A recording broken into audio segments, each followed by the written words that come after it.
আজ এমন একটি ভিডিও করছি, ভিডিওটাতে আপনারা যদি সম্পূর্ণটা দেখেন একটি অভিনবত্বর ছোঁয়া পাবেন। হ্যাঁ, তার কারণ যেখানে আমি রয়েছি সেই জায়গাটিতে লেবু যে দেখছেন গাছে, একটি কামকর লেবু গাছ ছাদের ওপরে করা, তার পাশ দিয়ে অজস্র গাছ অবলীলাক্রমে নিজের মতন বেড়ে উঠেছে। নিশিপদ্মের গাছটিও দেখছেন ঠিক সেইভাবেই বেড়ে লম্বায় উঠেছে তার ফুলের সময়। তার সঙ্গে অন্যান্য গাছও রয়েছে, সম্পূর্ণ ছাদটি দেখাবো। আর যেটি আপনারা আগে কখনো দেখেননি বা আপনাদের দেখাবার চেষ্টাও করিনি আমি। আর তার কারণ গাছ তো শুধু দেখালেই হলো না, তার পরিচর্যার ব্যাপার থাকে, আর সেই পরিচর্যা সময় মতন করে হয়ে ওঠে না। আজকের এই ছাদটি তুলে ধরলাম কেন, কিছু কিছু সময় ভিডিও যে আমরা করি, আমরা সময় দিতে পারি না, আর সেই সময় না দিতে পারার দরুন আমাদের গাছ ধীরে ধীরে নষ্ট হয়, বা অন্য কোনো জায়গা ভিডিও অনেক সময় করতে যাওয়া হয় না, তখন নিজেরই কিছু তুলে ধরার চেষ্টা করি আমরা। আর সেই নিজস্ব জায়গা থেকে নিজস্বতা বজায় রেখে আজকে এই ভিডিওটি করছি। হ্যাঁ, আমি অমিত, আর আপনারা দেখছেন অভিজিৎ হর্টিকালচার। ঠিক দুপুর 1টায় প্রতিদিন যে ভিডিও আসে সেই ভিডিওরই একটি পার্ট। আর যে কাজগুলো দেখছেন বহুদিন ধরে এইসব তৈরি হয়েছে ধীরে ধীরে, আর এই গাছ বড় হয়েছে। তার পটিং যতটুকুনি সম্ভব করতে পেরেছি করেছি, আর চেষ্টা করে চলেছি যাতে সুন্দর করে, আরো সুন্দর করে তৈরি করা যায়। অনেক রকম আইডি, নাম কারোরই মনে নেই। আর আমার সম্বন্ধে তো আপনারা জানেন, আমি নাম মনে রাখতে পারি না কোনটি কি নাম বা কি আইডি। বহু পুরনো গাছ, তার ফুল দেখলে বুঝতে পারছেন আমরা তুলি কত মিনিয়েচার ভ্যারাইটি। এইসব ভ্যারাইটিগুলো আমি অভিজিৎকে বলবো একটি একটি করে তুলে ধরে আপনাদের সামনে দেখাবার জন্য। আশা করি ভালো লাগবে ভিডিওটি। এখানে বেসিক্যালি যত অ্যাডেনিয়াম আর বোগনভেলিয়া, কিছু নতুন পুরনো আইডির এখানে রয়েছে। বিশেষত পুরনো যেগুলো পোশাকি আইডি আমাদের সবসময়ের প্রিয়, সেগুলোকেই পাবেন। তার সঙ্গে নতুন যেগুলো আসছে সেগুলোও কিছু রাখা আছে, সেগুলো রয়েছে এখানে। আর এই ফুলগুলো আপনাদের প্রিয় ফুলের মধ্যে এটি একটি। আপনারা সকলেই এই আইডি করেছেন। প্রচুর অ্যাডেনিয়ামের ভিডিও আমাদের আসছে, ভবিষ্যতে আরও আসবে। আর এইসব আইডি কিভাবে গাছগুলো, আমি কোয়াটেক্সগুলোকে দেখাতে বলবো ওকে আস্তে আস্তে। গাছ যদি বনসাই করতে হয়, এই বনসাই ব্যাপারটি যেটি থেকে যায় সেটি মনে হয় এগুলোই। আর বনসাই করতে গেলে যে আমাদের প্রচুর কাঠখড় পোড়াতে হবে ঠিক তা নয়। গাছ নিজে থেকে, বিশেষত এই সকল গাছগুলো নিজের থেকেই বনসাই নিতে পারে। আর গাছের ফুলের যেটি দেখছেন এগুলো মিনিয়েচার ভ্যারাইটি। একটি মরুভূমির গাছ, মরুভূমির মতনই পড়ে আছে, জল সামান্য বৃষ্টি হলেই বেশি পায়, এছাড়া দিতে তো হয়।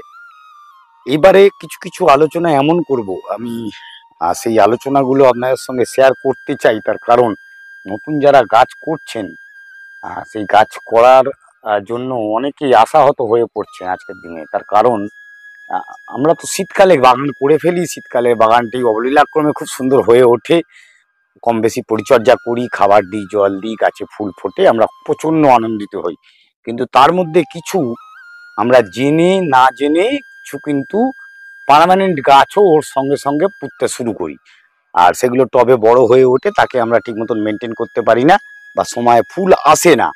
এই ফুল না আসার ব্যাপারে বলবো আমি, কেন আসে না সেগুলো। যেমন এখানে একটি গাছ রয়েছে, এখন সিজন রয়েছে, ফুল শেষ হয়ে গেছে। এই গাছটা, এই যে সামনের গাছটি দেখছেন, এই গাছটি, এই যে একটুখানি নর্মাল পরিচর্যা, গাছটিকে এই সময় পার্টিকুলার যেমন ফুল শেষ হয়েছে এই সময় গাছটি একটু প্রুন করে নিয়ে, যদি প্রুন করে নেওয়া হয়, প্রুনিং মানে এই নয় যে গাছটি পুরো কেটে ছেটে ফেলতে হবে আমাকে। প্রুনিং মানে সামান্যভাবে গাছটিকে আমি দেখাচ্ছি যেটি একটু কেটে নিতে হবে, সামান্যভাবে কাটাকুটি করে। এই যে বড় ডালগুলো, এখান থেকে যদি একটু একটু কেটে দিয়ে গাছটিকে সামান্য পরিমাণ একটু রিপোর্টিং, মানে গাছটিকে পুরো লিফট করে তুলে তার সাইড দিয়ে কিছু মাটি কেটে দিয়ে নতুন একটু মাটি আর সামান্য খাবার দিয়ে দিলে কিন্তু গাছগুলি সুন্দর হয়ে উঠতে পারে। সেই কাজটা আপনারা করে নিতে পারেন। সেই গাছগুলোর তলে কিন্তু আবার এইরকম যেমন শুভ্রা ফুটে রয়েছে আপনাদের এইসব গাছগুলোর মতন কিন্তু আবার ফুল হয়ে উঠবে। আর খাবারের ব্যাপার বলতে গেলে নর্মাল কিন্তু ভার্মি, এখানে যে খাবারটি আমরা ইউজুয়ালি করে থাকি, কিছুটা ভার্মি থাকে, কিছুটা সাংসা, আপনার হাড় গুঁড়ো, শিংকুচি, এই ধরনের খাবারই কিন্তু মূলত ইউজ হয়। খোল, এখানে একটি খোলের ব্যাপার বলি। খোল সেটি হচ্ছে সর্ষের খোল, নিম খোল আর বাদাম খোল। প্রেফারেবলি আমি বলবো বাদাম খোল এই সময় গরমে ইউজ করুন, তাতে করে আপনাদের ভালো রেজাল্ট পাবেন। কেন এই সময় পার্টিকুলার বাদাম খোলটি দিলে কি হবে, গাছটি আপনার এই গরমেতে নষ্ট হওয়ার চান্সেস কম। হ্যাঁ, একটু বুঝে দিতে হবে। খাবারটি যেটি দেবেন সেই খাবার মিনিমাম যেটা প্রয়োজন সেই অ্যামাউন্ট ইউজ করবেন। অতিরিক্ত খাবার, অতিরিক্ত জল কোনোটাই ভালো নয়। কেন বিশেষত এই গাছগুলোর জন্য আমি বলছি যে অতিরিক্ত জল দিয়ে দিলাম এই বোগনভেলিয়া বা অ্যাডেনিয়ামে, সেটি একদমই কাম্য নয়।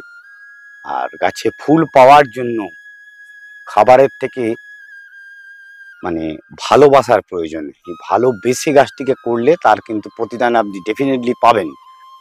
আর সেই পাওয়ার জন্য নর্মালি যে দরকার যেগুলো পড়ে সেগুলো হচ্ছে গাছের একটু রক্ষণাবেক্ষণ, যেমন এই আগাছা কিছু পরিমাণ তুলে দেওয়ার প্রয়োজন আছে, সেগুলো সময় করে আমাদের করে ফেলতে হবে।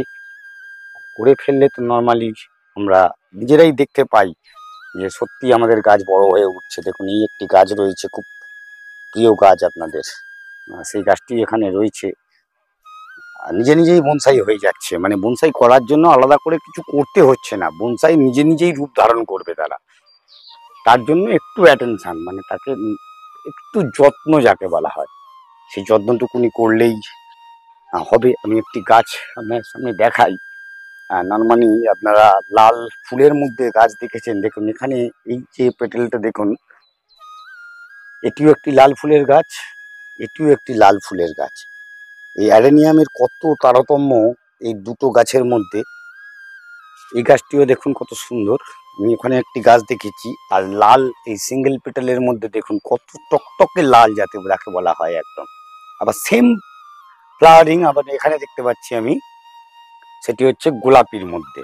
এই লালের কত ভেরিয়েশন, লালের ভেরিয়েশনগুলো দেখুন কত সুন্দর সুন্দর এগুলো। হ্যাঁ, এগুলো একটু পুরনো আইডির গাছ। এই আইডিগুলো বাজারে বিলুপ্ত প্রায়, এখন লোকে এখন এগুলো পছন্দ করছে না। নতুন নতুন তাইওয়ানের গাছ আসছে, নতুন ভিয়েতনামের নতুন নতুন ভ্যারাইটি আসছে, সেগুলো দেখতে মানুষ ব্যস্ত, সেগুলো নিতে ব্যস্ত। কিন্তু এই যে গাছগুলো, এগুলো কিন্তু প্রচুর পরিমাণে ফুল কম বেশি সারা বছর দিতে থাকে, খুবই অল্প পরিচর্যায়। আর এই বনসাইয়ের ব্যাপারটি আপনাদের বলেছিলাম, দেখুন গাছগুলো সবগুলোই মোটামুটি একটু বড় টবে মাউন্ট করে তুলে দেওয়া হয়েছে, ধীরে ধীরে লিফট করে নিয়ে জায়গায় নিয়ে আসা হয়েছে। এখানে একটি অ্যারাবিকাম হয়ে রয়েছে, দেখুন অ্যারাবিকামটা সুন্দর জায়গা নিয়ে নিয়েছে নিজে থেকে। আরো 2-3 বছরের মধ্যে কিন্তু পুরো ফুল কোডেক্সে নিয়ে বড় জায়গায় পরিপূর্ণ গাছে পরিণত হবে। তো আপনারা এই ধরনের গাছ করার জন্য দুটি জিনিসের প্রয়োজন। একটি হচ্ছে একাগ্রতা, যেটি করবেন কনসেন্ট্রেশন করতে হবে যে গাছটি আমি এইভাবে করব তাহলে আমার এই গাছটি হবে। আর একটি হচ্ছে মিনিমাম সময়, সেই টাইমটা আপনাকে দিতে হবে। গাছ খাবার দিলেই বড় হয় না, বছরের পর বছর ধরে প্রতীক্ষা করলে তবেই গাছকে এরকম সুন্দর একটি জায়গায় গাছে পরিণত করা যায়। আর তার জন্য দরকার হচ্ছে সময়, সেই সময় নিয়ে গাছ করলে ডেফিনেটলি সুন্দর ফল পাবেন।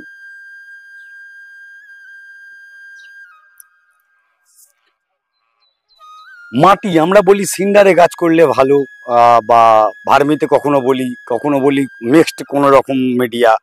দেখুন এখানে কিন্তু নর্মাল সারা জীবন আমরা যা পুরনো যেটা মিডিয়া সেটা হচ্ছে মাটি, সেই নর্মাল মাটির ওপরই গাছগুলো করা রয়েছে, কোনো রকম আর্টিফিশিয়াল কিছু ইউজ করা হয়নি। তখন যখন থেকে গাছগুলো হওয়া তখন কোকোপিটের কোনো ব্যবহার ছিলই না বললে চলে। তা অত ব্যবহার যেগুলো করছি সিন্ডারে গাছ ডেফিনেটলি ভালো হয়, কিন্তু এই ধরনের গাছ করতে গেলে আপনাদের কিন্তু মাটির কিছুটা প্রয়োজন আছে। আপনি সিন্ডারে করতে পারেন, বাড়ির ছাদে রাখতে গেলে সিন্ডার প্রয়োজন হয়, আমি বলবো না না একদম, কারণ বড় বড় টব, প্রচুর পরিমাণে জল ধরার ক্যাপাসিটি, এইগুলো জিনিস নিয়ে বাড়ির ছাদে একটি ওয়েট ক্যারি করে, সেই চার থেকে রিডিউস করার জন্য সিন্ডার ডেফিনেটলি প্রয়োজন। আর কোকোপিটটা সব জায়গায় কাম্য নয়, কোকোপিট কিছু কিছু গাছের জন্য ডেফিনেটলি প্রয়োজন হয়, সেইভাবে সেই গাছগুলো করতে গেলে কোকোপিট ইউজ করা উচিত।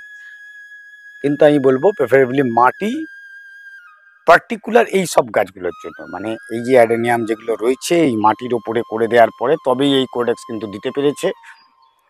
তো আশা করি আপনাদের ভালো লাগবে ভিডিওটি, আর যদি ভিডিওটি ভালো লেগে থাকে সঙ্গে থাকবেন, আরও সুন্দর কিছু তুলে ধরবো ভবিষ্যতে এই আশা রাখি।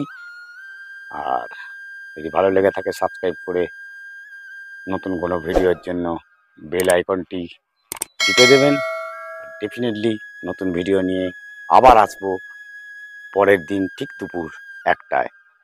নমস্কার।